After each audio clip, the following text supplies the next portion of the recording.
Let me first introduce myself to you. My name is Katja Cankar, and I'm an Education USA advisor in Slovenia. Education USA Center is an accredited center by US government that provides information about accredited institutions in the US and helps students who want to study in the US it helps them with the process. So if you feel like US is for you, you're interested in, you can find us on Facebook and Instagram, you can follow us, you can write us there, and also find out more about other events. So really welcome to follow us. Now I will pass my word to my guest, Emily Dorso. She has joined us from San Francisco College, and today she will talk about how life and studying is in New York City. And of course, she will also tell us something more about her institution. So Emily, thank you for joining us. Thank you so much for that introduction. Hello, everyone. Thank you for joining us this evening. As Katja said, my name is Emily, and I'm going to be talking to everybody today about what it's really like to study in New York City.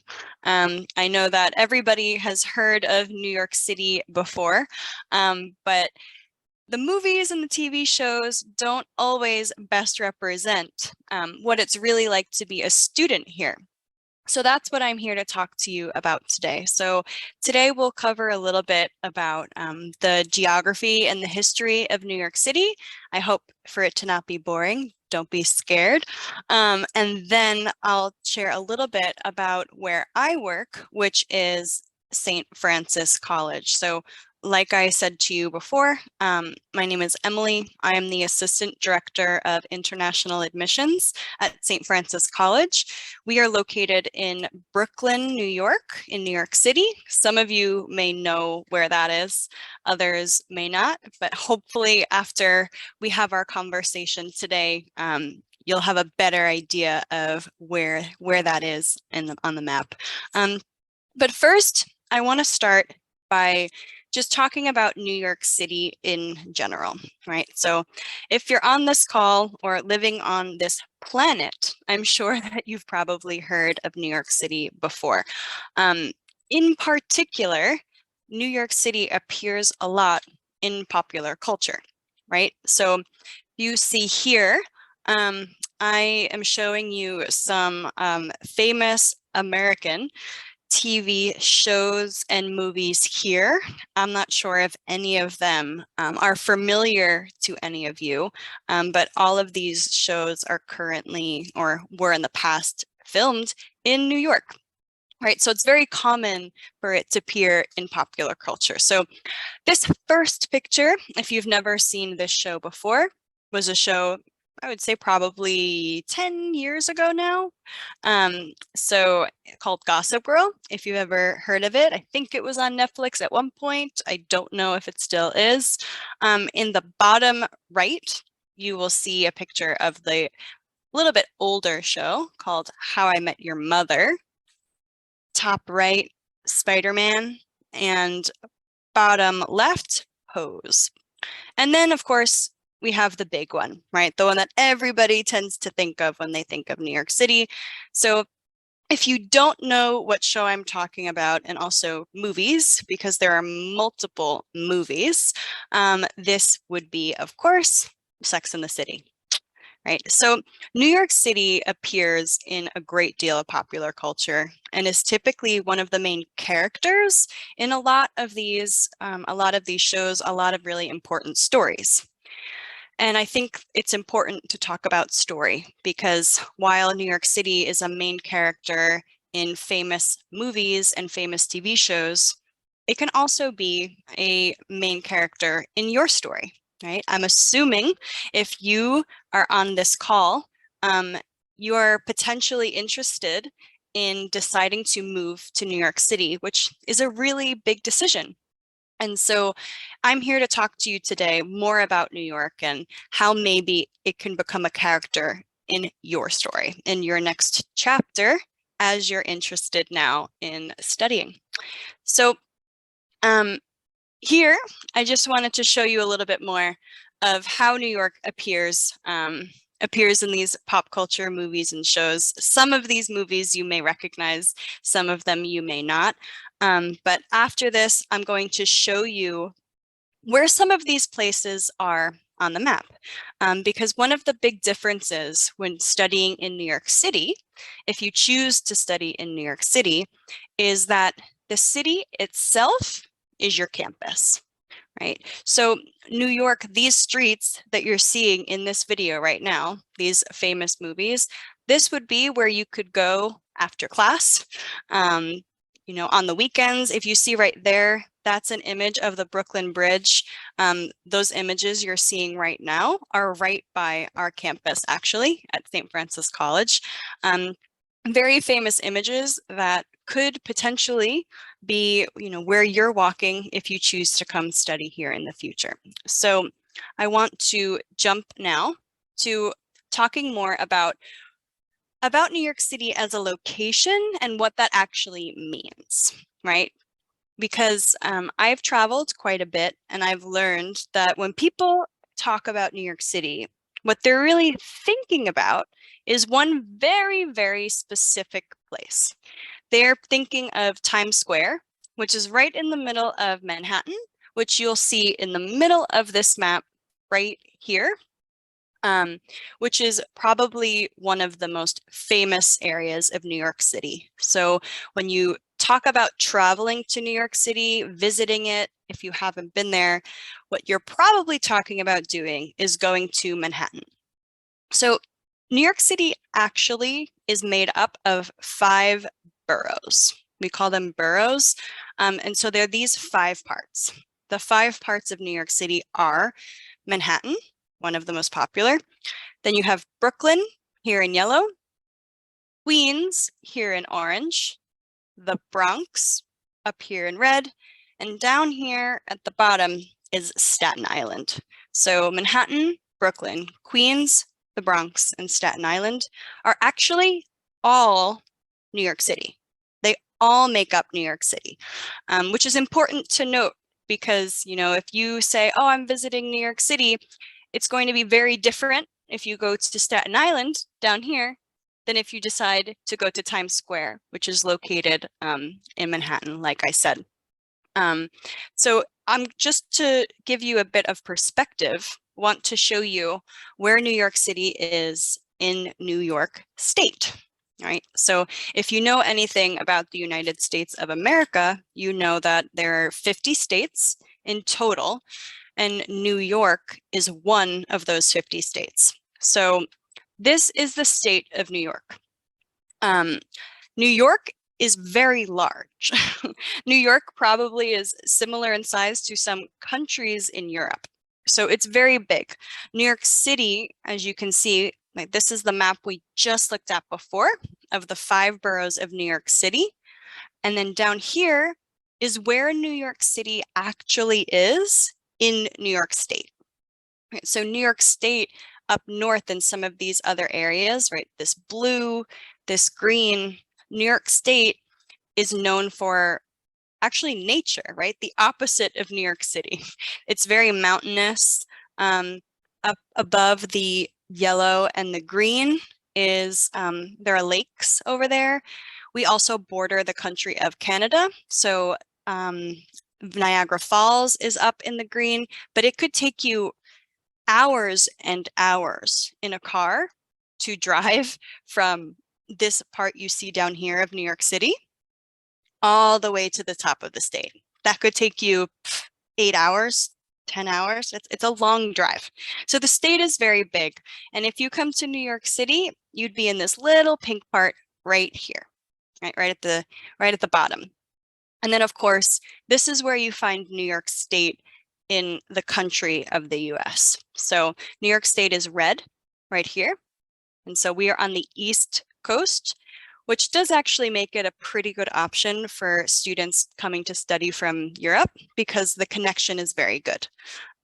Typically, the flight can range between, around 9 hours is probably a good estimate, depending on where in Europe you're coming from, maybe 9, 10 hours. of a flight. So it's closer than if you wanted to maybe study in the US in California, for example. Because fun fact, if you want to fly from New York to, let's say, Seattle, that flight will be about 6 hours. So the United States is very large, which is why it's important to decide when you're thinking about studying in the US, where exactly you want to be. It's a big decision. So again, just to review, when we're talking about New York City, we're talking about these 5 boroughs, not just Manhattan, not just where Times Square is, but all of these areas make up New York City. As an international student, if you fly from Europe, one of the most likely airports you will fly into will be JFK, which is right here. You'll see in brown, that's one of our major airports here. And then the other major one is Newark, but Newark is actually in New Jersey. So that is a little bit farther away. So now that we've reviewed some general geography, just so we know what we're actually talking about, I wanted to just share with you briefly about some facts and history of New York. So you'll see here that if you didn't know this already, New York City actually wasn't called New York, right? So originally, the name of New York City was New Amsterdam, right? Because the Dutch settled in New York. So Dutch settlers came over from Europe and they settled in this area around 1624. And they named it New Amsterdam. But then about 40 years after that, the English took over and they named it in the Duke of York's honor, which that's how New York got its name. And now there are over 800 languages spoken in this area. So it is truly one of the most diverse places in the world. And so regardless of where you come from, you can probably find a community of people here for you. 4 in 10 households speak a language other than English. So it's extremely common to come to the US and then to go to New York City and hear a bunch of different languages. That probably will not happen for you if you go to, for example, Kansas or the state of Nebraska or Pennsylvania, right? Some of those more rural country states will not have the diversity that New York City has, which is one of the most diverse places in the entire world. So what I really want to focus on now is I want to talk about the differences between choosing to study in New York City versus choosing to study in a different type of school in the United States. In the US, you could say that we have 3 different types of areas, right? Which is depending on where you are in Europe, can be similar, but also can be a little bit different. So in New York, we have, or in the United States, we have cities, right? We also have what we call the suburbs, which are those places that developed outside of our cities, where people typically will live in individual houses, right? Many houses. And so there's still a lot of activity. Houses are very close together, but it's not as dense or as populous as the city is, right? So you'll have less stores, less public transportation, but still a lot of activity. And then we have, the country, right? More of our farm rural areas. So when you hear of states like, again, Kansas, Nebraska, Idaho, those states that kind of exist in the middle of our country, there are a lot less people, there's a lot less happening, and there's a lot more space. So there's going to be a very big difference if you choose to get your undergraduate or graduate degree in a city location in the United States versus if you do it in a suburb or if you do it in a rural area. So I want to talk about the differences between them because studying in a city is not for everybody, right? You need to think about yourself. You need to think about what you like, what you feel like you need, what you're looking for in this experience. And that will best help you to figure out, what you're looking for. So I'm going to be comparing, you'll see in this chart, in the first column, we're talking about New York City specifically, right? So not all cities, but specifically if you were to choose to get your degree in New York City, what it would be like, versus if you would go to a suburb, which again is a little less populous, right? Things are a bit more spread out.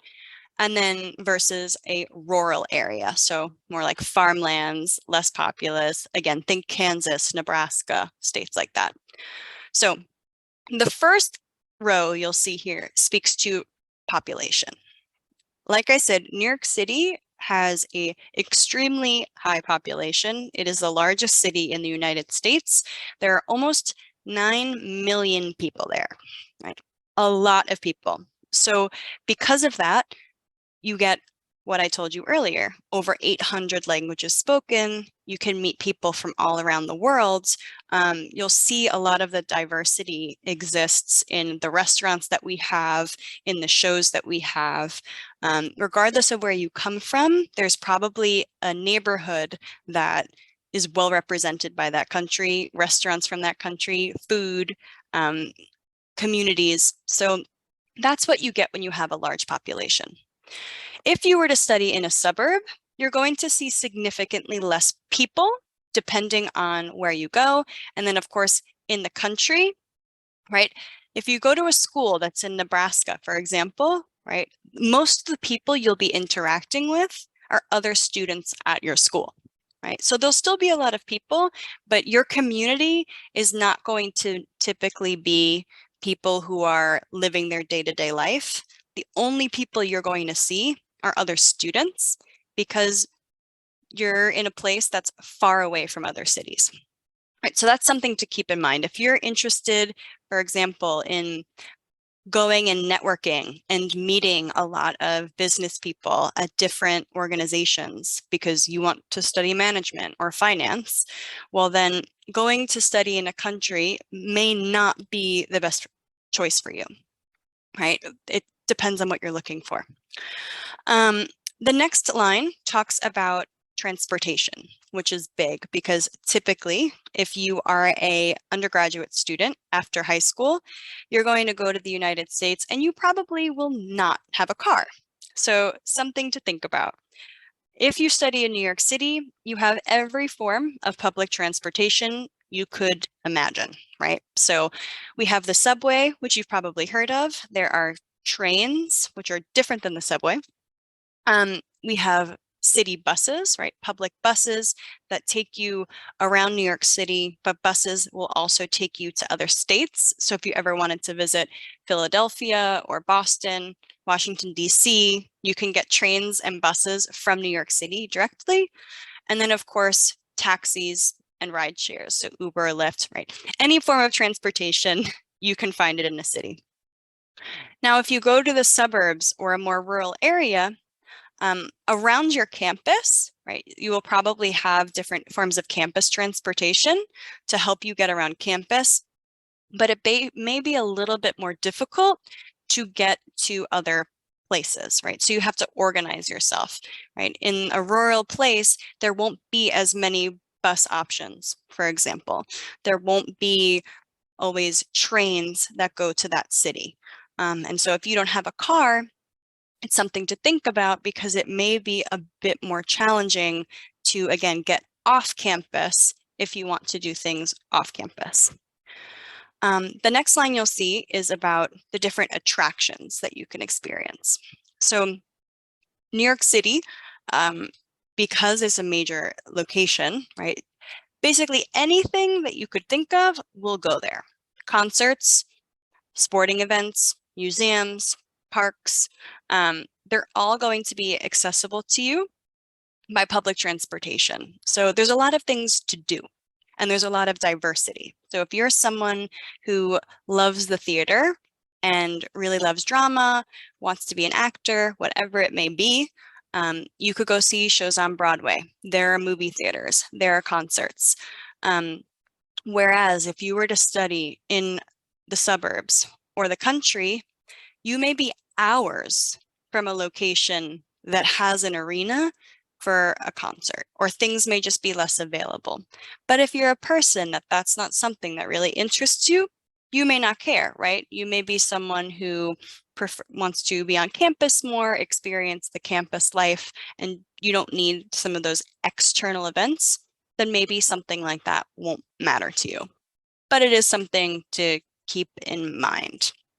Then down here, we'll see, right, like I said earlier, a lot to do. Shopping, stores, supermarkets. In New York City, on every block, you're going to find what you need. So a lot of things will be in walking distance, which is very helpful for students often.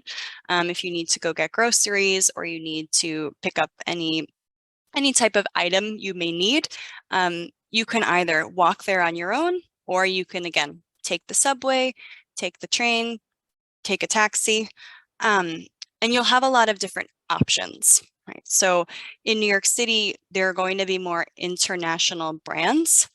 So stores and places that you may recognize, a lot more shopping, right? So all of the American brands that people come here and try to buy them for things that are less expensive, right?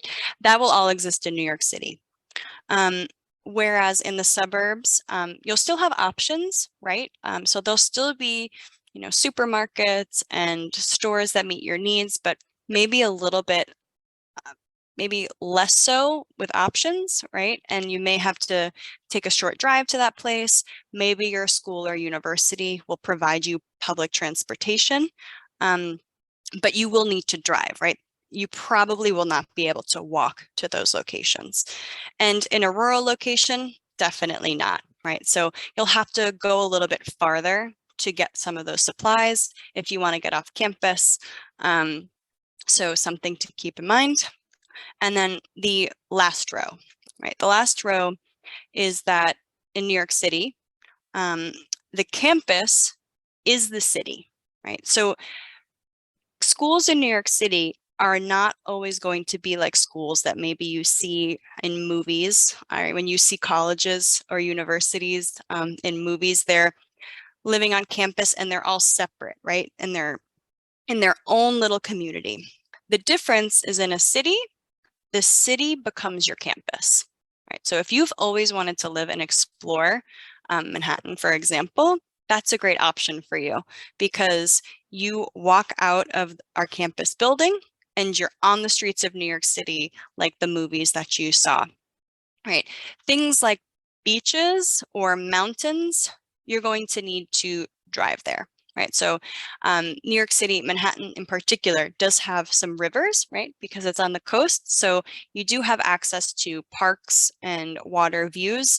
But if you want to see, for example, the mountains I talked about, and you're interested in hiking, for example, that will be a few hours distance, right? So you'll need to either rent a car or take a bus or go with friends, and that will be a few hours away. Just like the beach. The beach is going to be farther away as well. You can take the subway, rent a car, but you're going to need a few hours to get to those locations if you wanted to study in New York City. Whereas in a suburb of the country, depending on what state you choose to live in, you may be living in the middle of that nature, right? So that campus could potentially be in the middle of the mountains, right? If you study in Washington, for example, or if you go to Arizona, your campus is in the middle of the desert and you have the Grand Canyon very close. So think about, when you're choosing a school location, what is something that's important to you, right? Is it important for you to, you're someone who loves shopping and you like stores and you like to go out to eat? Maybe then you want to be in a city location for school, because it offers you the opportunity to go to a lot of places, do a lot of things. If you're someone who loves hiking, loves nature, and wants that to be a part of their daily life, right? They maybe want a quieter life, want to focus on studying or living just with other students on a campus. Maybe a city isn't the right choice for you. And maybe you would choose a location that's a little bit more rural, less busy. So I would say these are some of your major differences when you're looking at New York City versus some other places. And so I just wanted to briefly highlight a couple of places in New York that you may have heard of, right? So this is actually located in Manhattan. This park is bigger than the European country of Monaco, actually. And about 42 million visitors go every year. You may recognize this from a bunch of famous movies. And so Central Park is, of course, a great option if you're interested in nature, right? Another highlight that you saw in some of those videos from the movies was this bridge, which connects Brooklyn and Manhattan. And it was at one point the longest suspension bridge in the world. It no longer is the longest bridge in the world. And a fun fact that I did not know is that apparently in 1884, 21 elephants crossed this bridge. It is the Brooklyn Bridge, and actually you'll hear about this a little bit later, but the Brooklyn Bridge is located very close to the school that I work with, St. Francis College.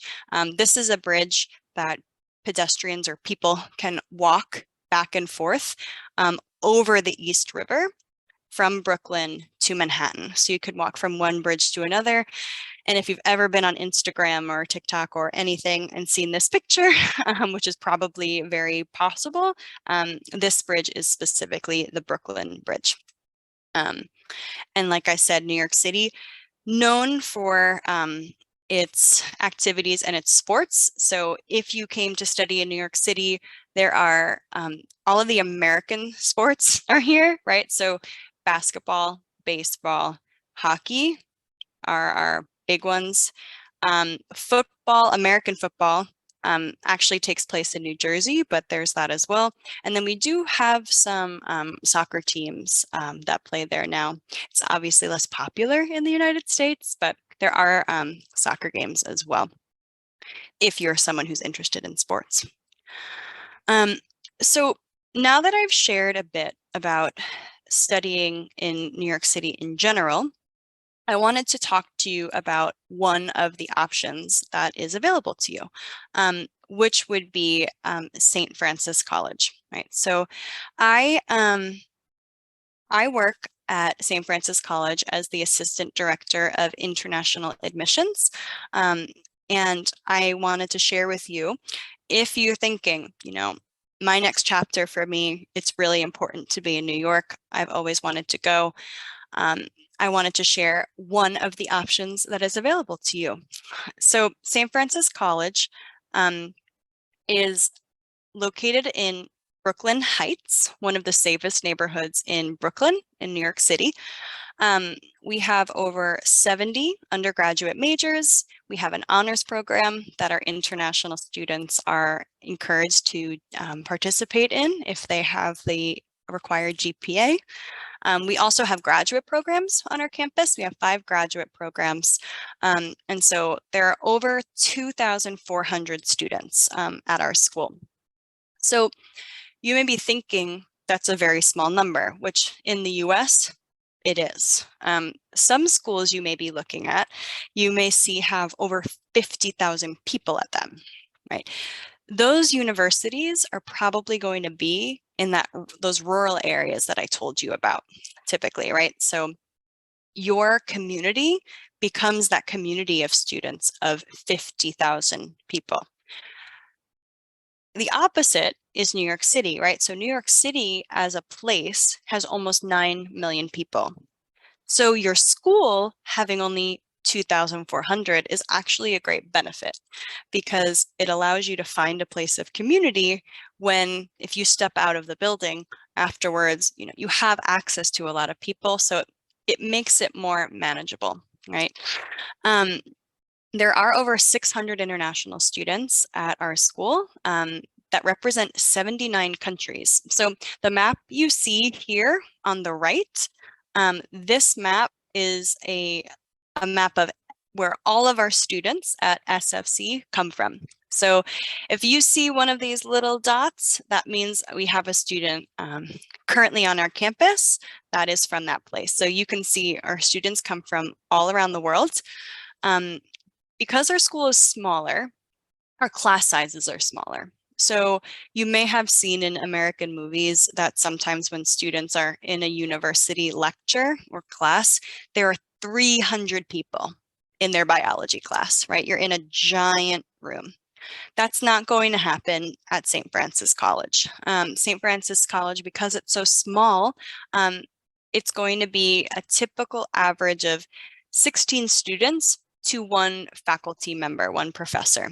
So your class size will be on average around 18 students, which again is good when you're trying to, when you move to a new place and need to make connections, it makes that a lot more manageable. And if you're in a class where you need more attention, you need help from a professor, it's much easier to get that attention when there's only 17 other students in the class, as opposed to, 250. SFC is also a Division I sports team. So in the United States, our colleges and universities have something called NCAA, and we are the highest division in that sports system. And so we have 21 sports teams. We have everything from soccer and volleyball to water polo. So very, very popular. Earlier, I showed you the map, if you remember. So if you remember this map of New York City, the map I'm going to show you now is right in this blue square here. So that's where we're looking on this map. You'll see some of the really famous locations of New York. So down here in the bottom left, you see the Statue of Liberty, for example. Here in the downtown of Manhattan, you have the Freedom Tower. That's where the Twin Towers used to be.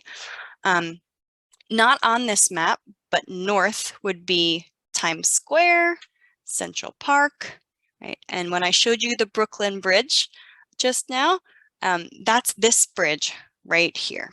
So the Brooklyn Bridge is here. Our campus, our brand new building, is located right here where my mouse is. Our residence hall is located right here. So our residence hall overlooks the East River and the Brooklyn Bridge. I'll show you some pictures of that soon, but it's in a great location. Like I said, Brooklyn Heights. And you can actually, from our campus, walk to the entrance to the Brooklyn Bridge and walk across the Brooklyn Bridge to go on a run or to visit downtown Manhattan if you'd like. Here you'll see the New York Stock Exchange, right? So if you've heard of Wall Street, if you're interested in finance or any sort of business, you may have heard of this area before.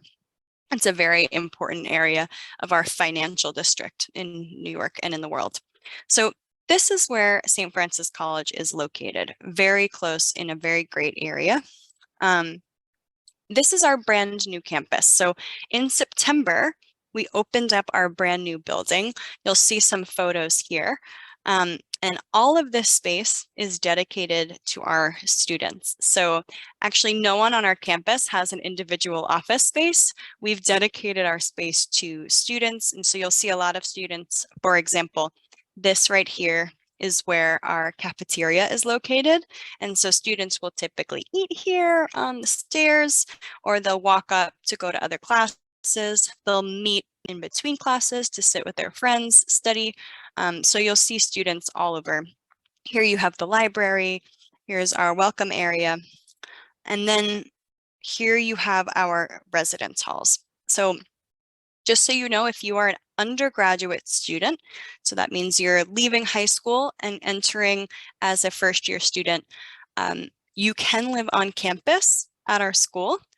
It's not required, right? So some people say, well, I have family from New York. I have an aunt or an uncle who lives there. Is it okay if I live off campus and just commute to my classes? Yes, 100% okay.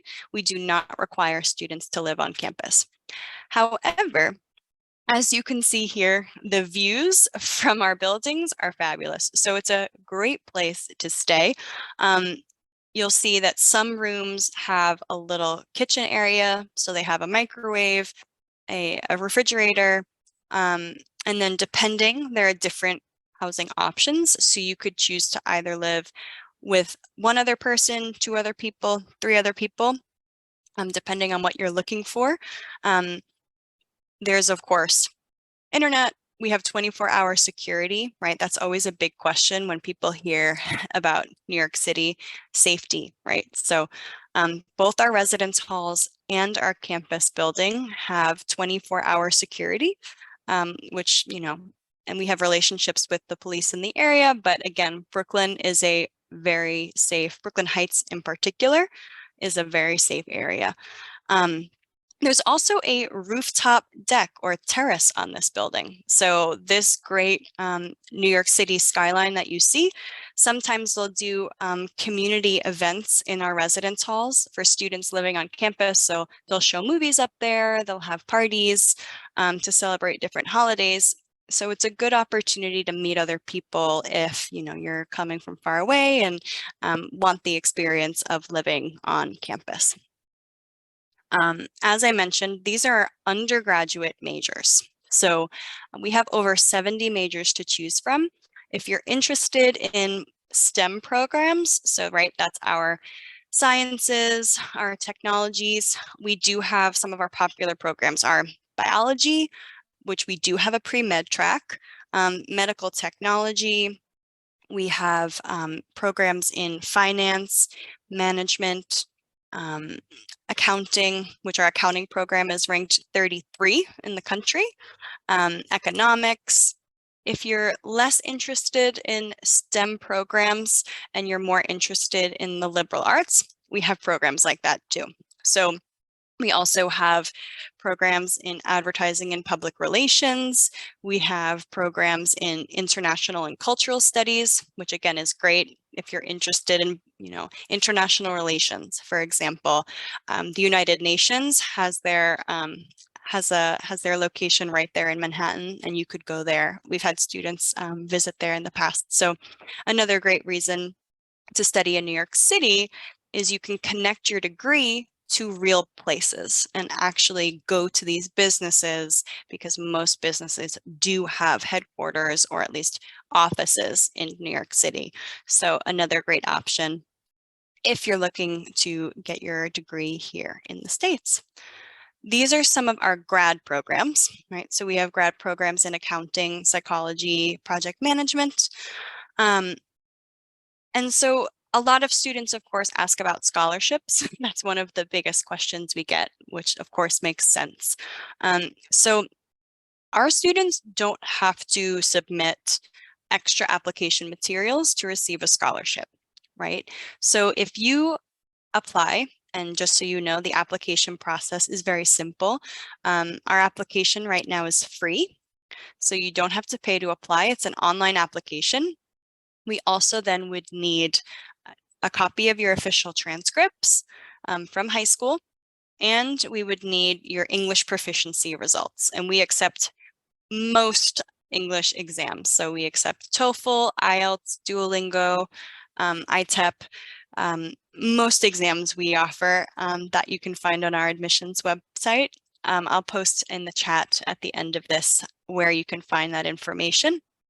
So you would submit that to us, and once you submit it, if you are accepted, if you meet our requirements, you would automatically receive a scholarship package in your acceptance letter. So any student who's going for one of those STEM majors, so economics, information technology, finance, those types of programs, will automatically receive over $7,000 in tuition scholarship. So nothing more you have to do for that. That would automatically be included. So our tuition is typically around $27,000, but with that scholarship, it brings you down to 20. And then plus housing, if you wanted to live on campus, would bring you to $36,000 for living in New York City, which if any of you have any idea of the prices in New York City is actually very good for being in that area and studying in that area. If you're not interested in one of those science or mathematics programs, let's say you're interested in getting a history degree or an international and cultural studies degree, those students would receive over $8,000 if they were accepted into our programs. And so that would bring, with tuition and housing, your cost to study in New York City, $35,000 per year. So I want to stop here because I know we're getting close to a time. I want to allow for any questions you may have.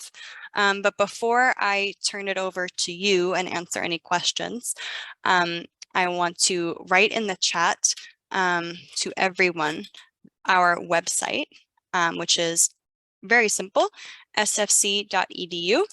So if you visit that website, you can find out more about everything I talked about today, our admissions requirements, the specifics of all of our majors and programs, what clubs we have on campus, our specific location, and any of that information. So you can certainly visit that.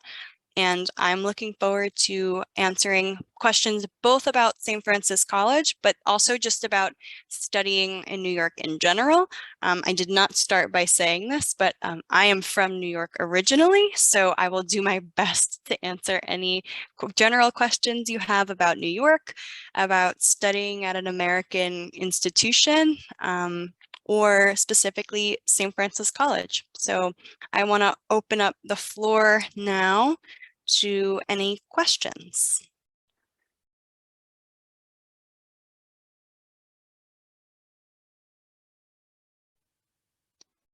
Katya, I don't know if you want to do it via chat or you want them to unmute themselves, whatever you prefer. I think whatever is easier for them. If they feel more comfortable, they can also write questions in the chat box. Otherwise, just feel free to unmute and ask anything. Yes, hello. Hi. So my name is Lara. I'm currently a second-year high school student here in Slovenia. Okay. And I wonder how it is about exams. So we have our general matura exam here. On my high school, it is also offered to join the international school and complete the IB program, which I know is more popular in UK, for example. But I wonder if it's necessary to take, for example, SATs or something which people take in America. So how is it with that? Or how is Matura generally accepted on the United States universities? So that's a great question, and I will do my best to answer it. I can speak specifically first for St. Francis College. We do not require SAT or ACT scores, right? So you do not need those scores to apply, and you would not need them to get an admissions decision. We do, however, accept different examinations from high schools, like you mentioned. So you were talking about AP classes, IB. We actually accept both. So even though IB is sometimes more popular in the UK, we do recognize that system as well and can look at any sort of transfer credits that could come in. They're not required, but you can send them along to us. Unfortunately, in general, then it gets very specific depending on the university. So it's becoming more popular now for colleges to be test optional, which would mean that the ACT and the SAT is not required. However, that will depend on the school. So unfortunately, that's where the student's work comes in as you're making your list of schools that you want to attend, checking to see on those individual requirements to see if the ACT or SAT is required to be admitted and if schools accept AP or IB grades. And then going from there specifically based on each individual case. I'm not sure if I answered your question though about the specific Slovenian exams. Did that answer your question or no?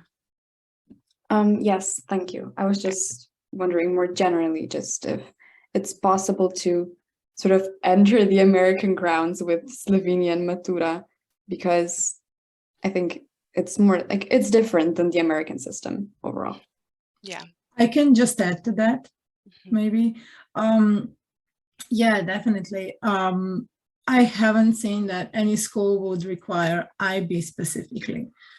So you are good with general matura, but yeah, you should also see if the school requires SAT or ACT test, and if they are required, or even if they're optional, it's maybe good to take them. And I'll also add to that, what we're really looking and what most institutions are looking at are those specific grades, right? So the reason we're getting those transcripts are to see how did you perform academically in whatever high school you were in. Because as you know, students from all around the world are studying in the US. And so it's becoming more and more common, our ability to evaluate different types of transcripts. So there's a really good chance that you were not the first student to present to present these documents to a school. So if you ever have any specific questions, you can always reach out to schools directly as well, and they'd be happy to answer them. Any other questions? I'm going to check the chat too. I see some questions in the chat. So if no one wants to jump in, I'll read the first question I see here. So how is it to live in New York City overall?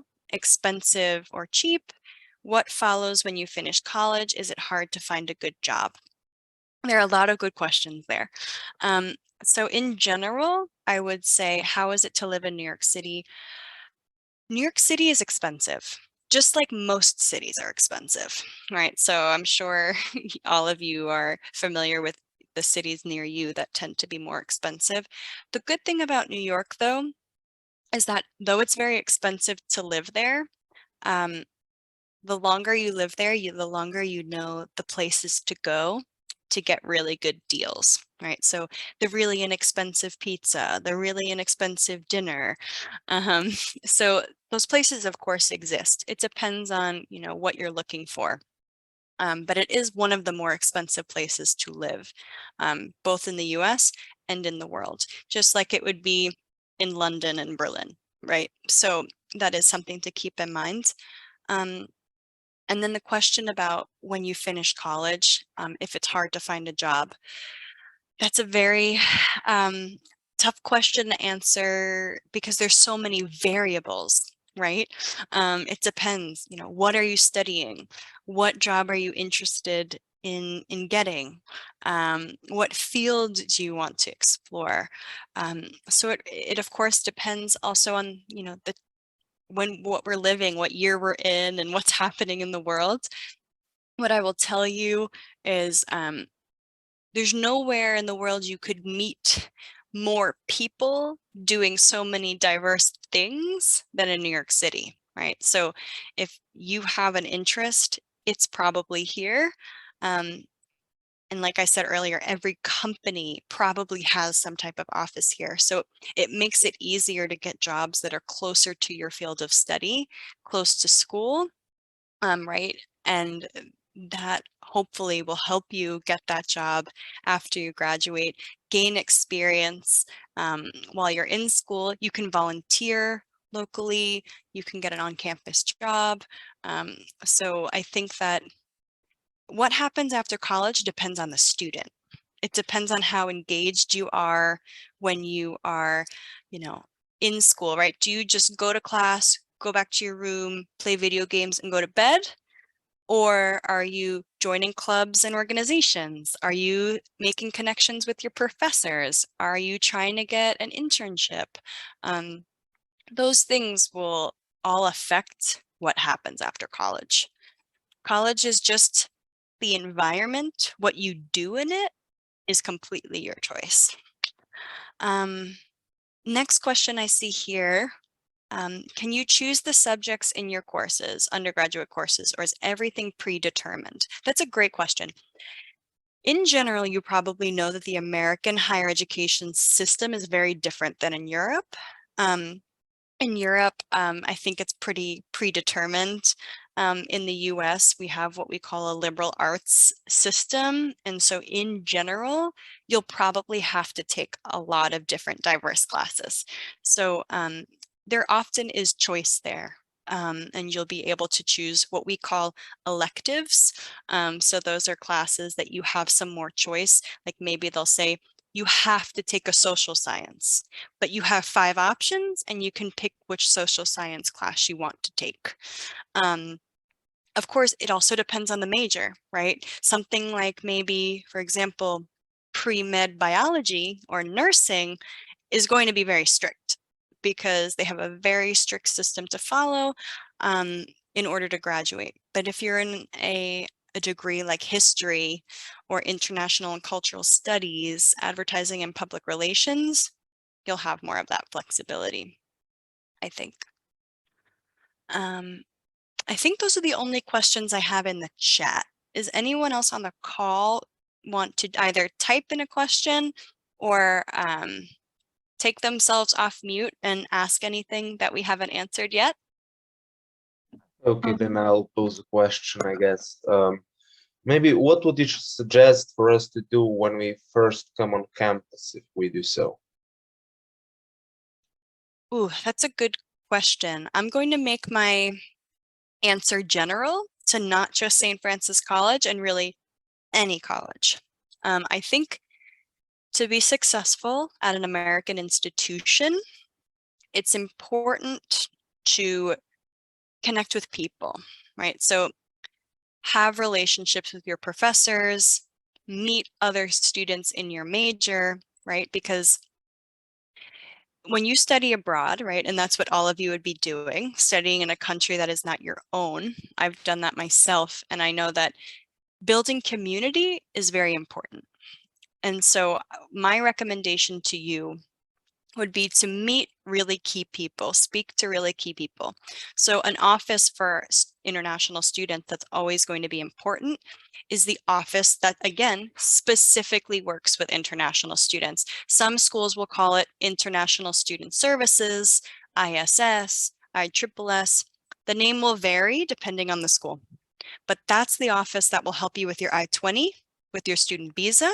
It's the office that will help you with job opportunities, right? CPT and OPT, if you've heard any of those words before, international students working in the United States. They'll be leading different workshops about how to be a successful international student. So I would say connecting with that office and also learning what the other key offices are on campus. For example, if you're a finance student, who's the head of your finance program, right? Meeting those key people very early on.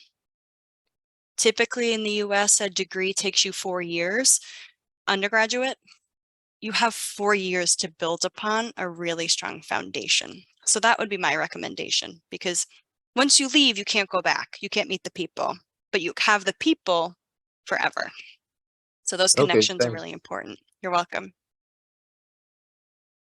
Any other questions? There are questions in the chat box. Oh, a few more. Okay. Yeah, Nana asks us, you need a job while attending college.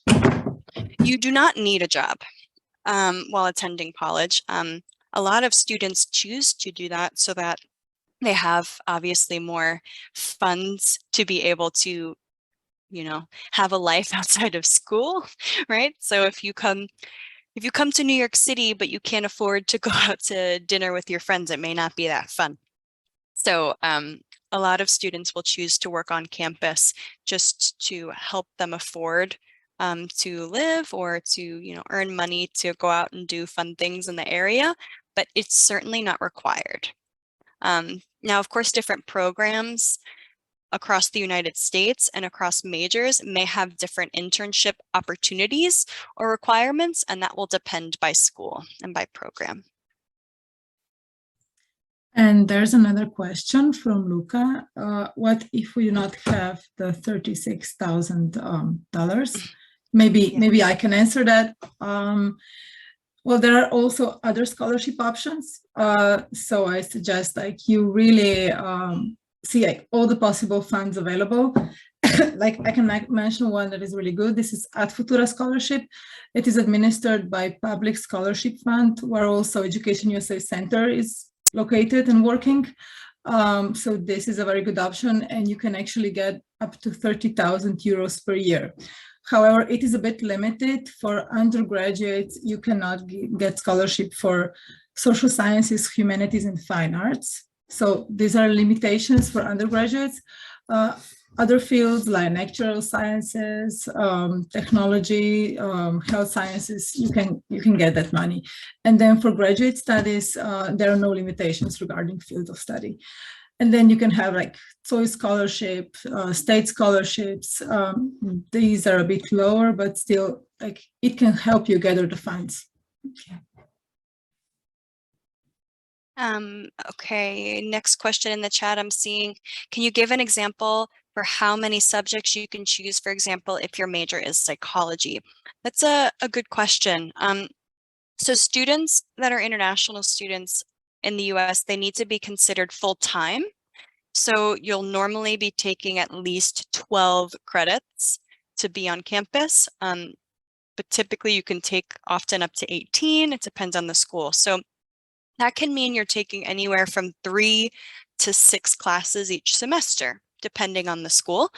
And so each semester, what you can choose will change. And so you asked me about psychology. And so I just want to give you an example. I'm going to share my screen again for a brief moment. Most schools have this system, right? So this is St. Francis College where I am located. But if you go to any university site, you'll see something very similar. So academics here, if you go to a school's academics page, they'll normally allow you to browse by degree or by major. And so this student asked about psychology. If you go down, you can see all of the different majors, and many schools will let you actually click on that major. And when you do that, it will bring you to more details about that program. So I'd recommend you doing that. Like, for example, our Bachelor of Arts in Psychology is 120 to 126 credits. If you click here, it will show you what the requirements are and what the classes are, right? So you'll need to, for example, take 2 foreign language. You'll need to take these courses: your general psychology, psychology of learning, psychobiology. And then this is an example of when a student said, how much choice do we have? Well, here, for example, select 3 of the following courses, right? So there's, you know, maybe 8 options. You get to pick the 3 that interest you. And so this is a good way to get a better idea of what a program offers. And again, most schools will have that, but it'll depend very much on the school. I want to be cognizant of time. We don't have too much time, so I want to go to the next question. I see, are subjects of choice connected with the term major and minor, which have come up many times? I'm understanding subjects of choice to mean classes. You take classes to get towards your major, right? So your major would be psychology. The class would be psychobiology. I hope that, or introduction to psychology.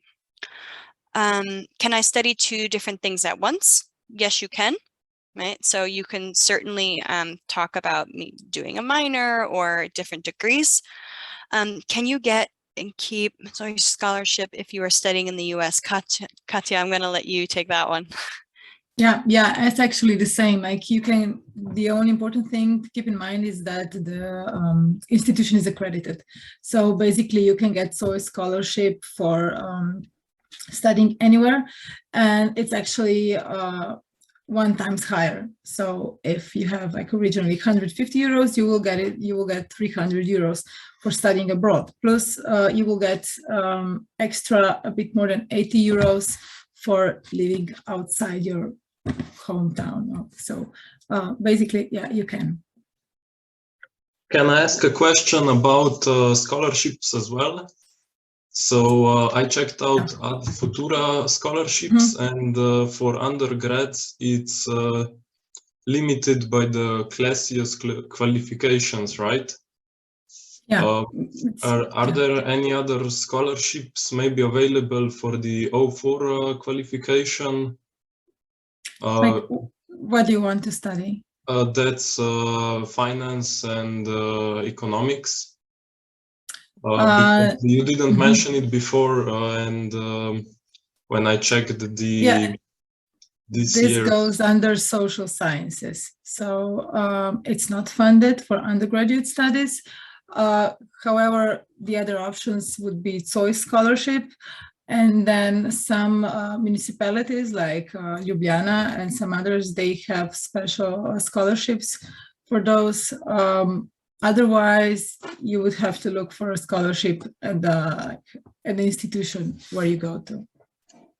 what about there is some other institution here like helping students study abroad, ASEF. Are you maybe familiar with that? Yeah, but they don't concentrate so much on study, but on exchange programs and like study visits. Oh, okay, thank you. But otherwise, there is another association that is really useful.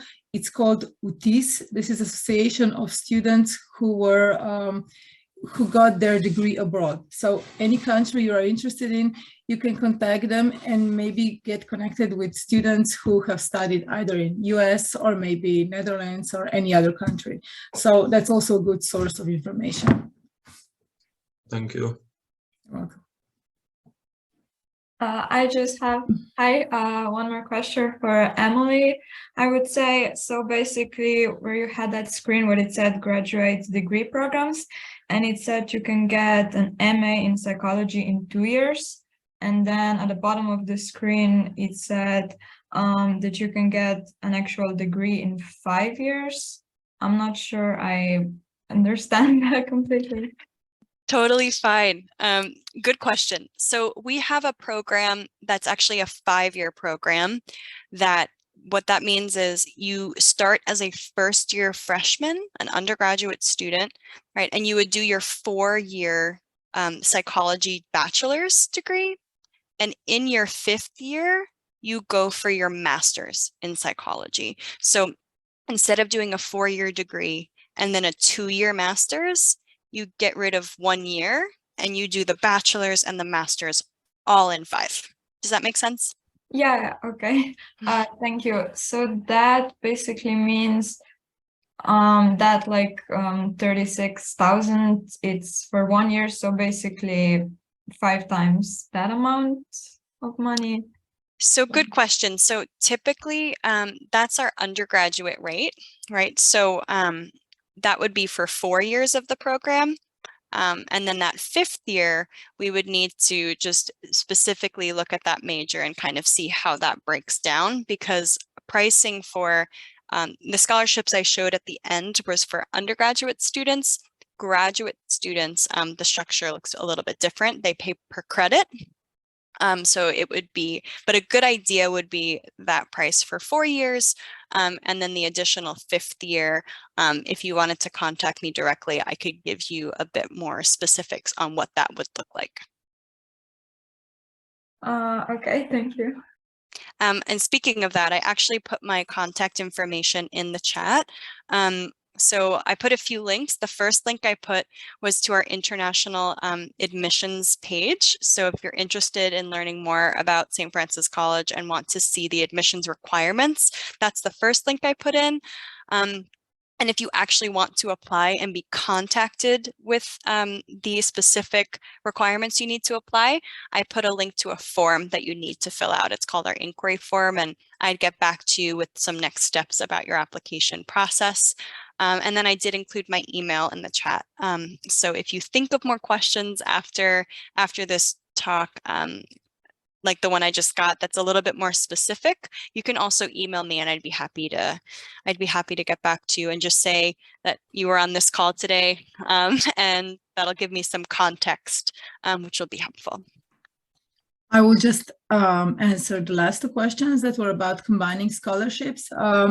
Yes, it is possible in general to combine scholarship. Like, for example, you can get, especially for US, when even our scholarship usually doesn't cover the whole cost. So you can basically get scholarship from your host institution, from your school, and then you can also get scholarship from Ad Futura. But then if the amount of both scholarship would be like you cannot go over the budget, like the other scholarship could influence the amount of Ad Futura scholarship. So if you have costs already covered, we won't give you full scholarship. And also, if you apply for other scholarships than like Ad Futura or those that we're mentioning, you should always check what are the requirements of that institution that grants other scholarship.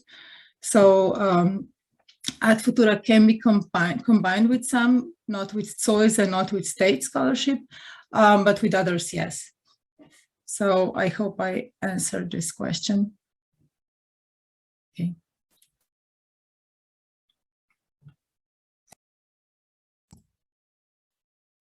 Emily, I think we can wrap this up. Sounds good. Yeah. The whole meeting was very informative.